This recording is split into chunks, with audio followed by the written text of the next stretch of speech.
The White House, under the Trump administration, has enacted a controversial new media policy. This policy significantly limits access for major wire services, including the Associated Press, Reuters, and Bloomberg. These organizations play a crucial role in disseminating news to a global audience. They provide real-time updates on presidential activities and policy decisions. Under the new policy, these wire services are now grouped with print reporters. They have to rotate for limited slots, competing with dozens of other outlets. This move has sparked outrage and concern among journalists and media watchdogs. They argue that it undermines the essential role of a free and independent press in a democratic society.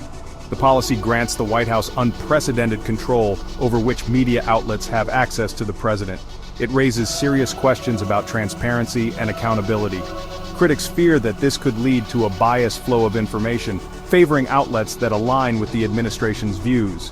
The new policy is a significant departure from long-standing norms. These norms have traditionally granted wire services broad access to the White House. This access is seen as crucial for ensuring comprehensive and timely news coverage. The Trump administration argues that the policy aims to level the playing field for all media outlets. However, critics view it as a thinly veiled attempt to control the narrative and stifle dissenting voices. The implications of this policy extend far beyond the walls of the White House. It sets a dangerous precedent for press freedom in the United States and globally. A free press serves as a watchdog, holding those in power accountable. Restricting access to information weakens this crucial function and undermines the very principles of a democratic society. The Associated Press, a cornerstone of American journalism, has taken a firm stand against the White House's restrictive media policy. The organization has filed a legal challenge, arguing that the policy violates a prior court order.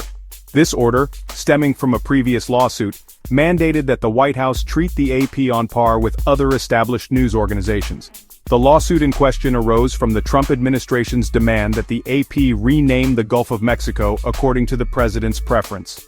The court, in a resounding victory for freedom of the press, ruled against the administration.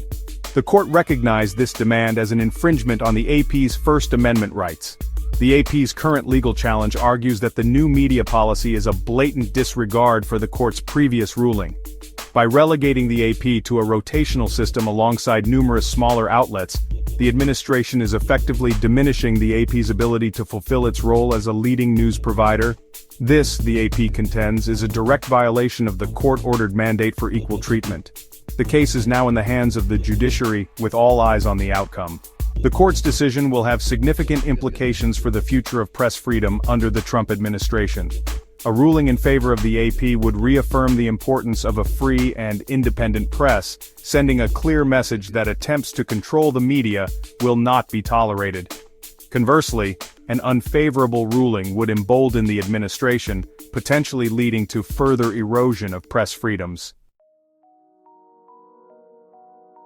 The White House's new media policy has been met with a wave of criticism and condemnation from various media organizations and prominent journalists.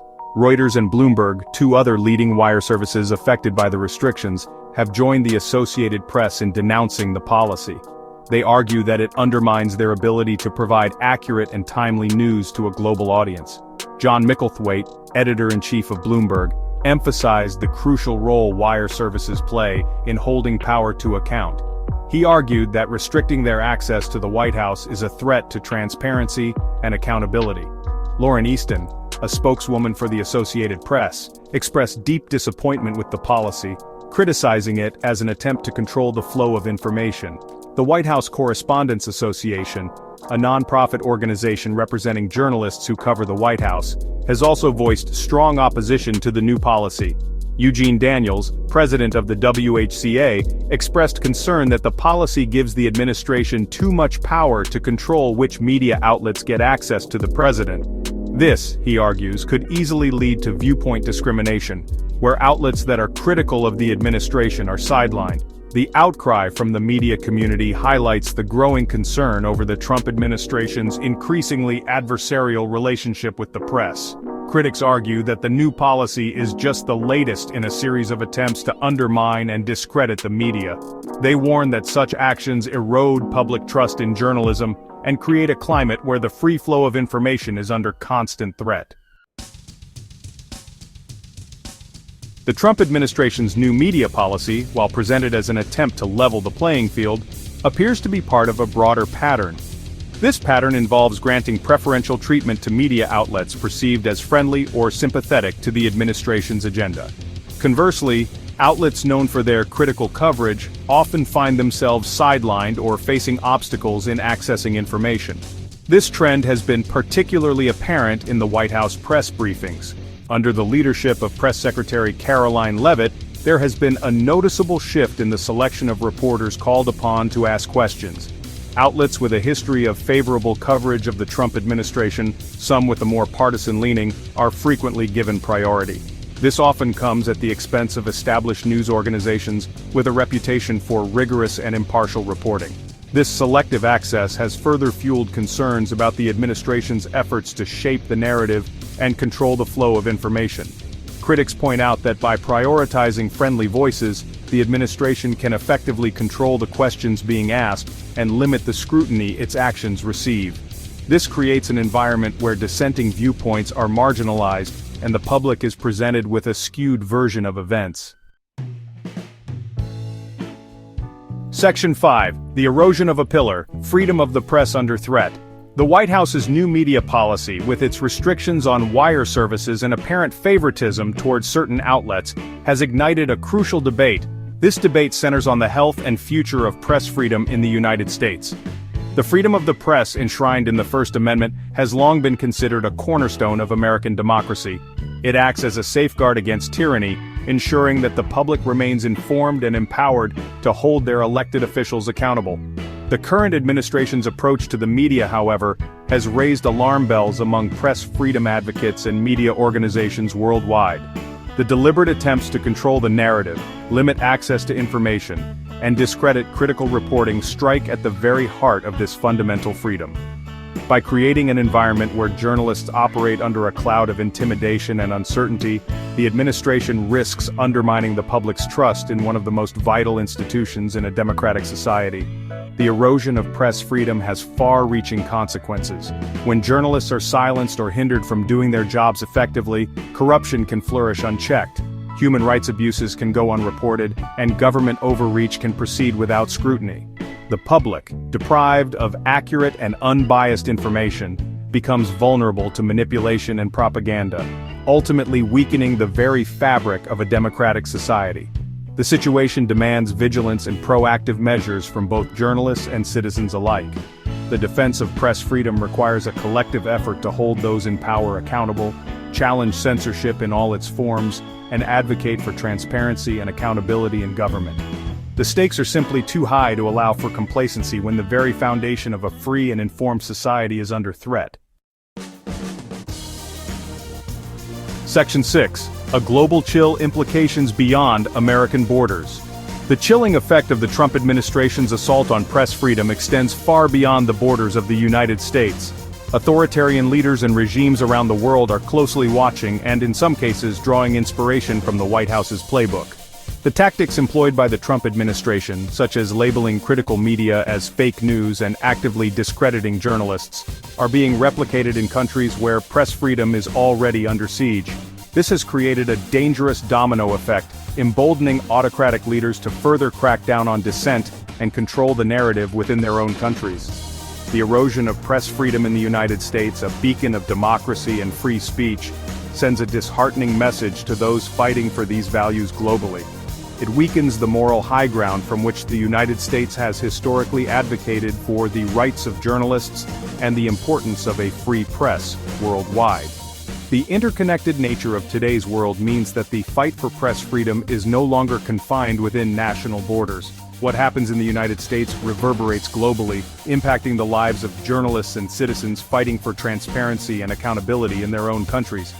A global effort is required to counter this disturbing trend. International organizations, press freedom groups, and governments committed to democratic values must band together to protect journalists, defend press freedom, and hold those who would silence dissent accountable for their actions. Section 7. The power of an image. Photography restrictions add insult to injury. The Trump administration's attempts to control the narrative extend beyond the written word. Restrictions on photographers, often operating in tandem with limitations on print and wire service journalists, represent another alarming front in the administration's battle with the free press. Photographs possess a unique power to capture moments in time, conveying emotions, and exposing truths that words alone sometimes cannot. Restricting photographers' access to events, limiting their movements within the White House, and even dictating what they can and cannot photograph all serve to control the visual narrative presented to the public.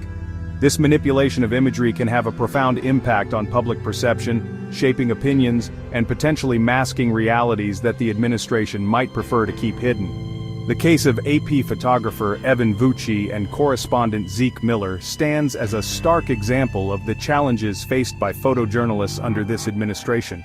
Their testimonies highlight how restricted access hinders their ability to document events and disseminate news to the public. The limitations imposed upon them represent a direct attack on the public's right to see and understand the workings of their government. Section 8. The White House responds defending a stance on media access.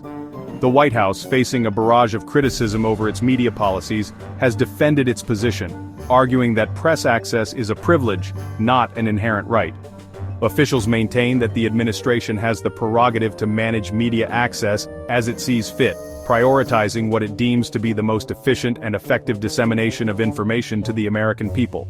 They argue that the previous level of access enjoyed by wire services, particularly the Associated Press, was disproportionate and unfair to smaller outlets seeking to cover the White House.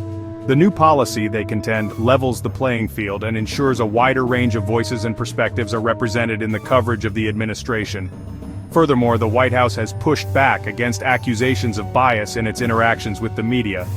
They maintain that the selection of reporters called upon during press briefings is not based on their outlets' perceived political leanings, but rather on a rotating system designed to be fair and inclusive.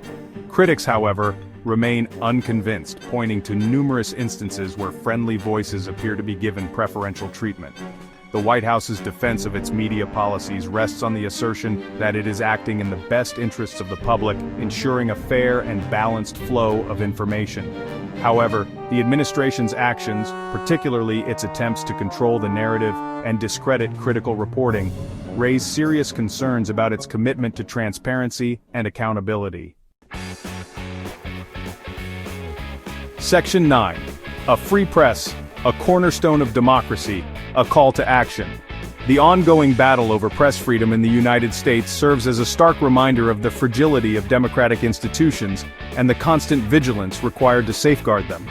The Trump administration's assault on the media, characterized by attempts to control the narrative, restrict access to information, and discredit critical reporting, poses a grave threat to the very principles of a free and open society. A free and independent press is not a luxury, but rather an indispensable pillar of a functioning democracy. It serves as the eyes and ears of the public, holding those in power accountable, exposing corruption, and ensuring that citizens have the information they need to make informed decisions. When the press is silenced or intimidated, democracy itself is weakened, paving the way for tyranny and oppression. This is not a battle for journalists alone to fight, it is a battle for all citizens who value truth, transparency, and accountability. We must all raise our voices in defense of a free press, demanding that our leaders uphold the principles enshrined in the First Amendment. We must support organizations dedicated to defending press freedom and hold those who would seek to silence dissent accountable for their actions. The stakes are simply too high to remain silent. The future of American democracy, and indeed democracies around the world, hinges on the ability of a free and independent press to perform its vital role without fear or favor. Let us rise to the challenge and defend this cornerstone of our freedom with unwavering resolve and unwavering commitment.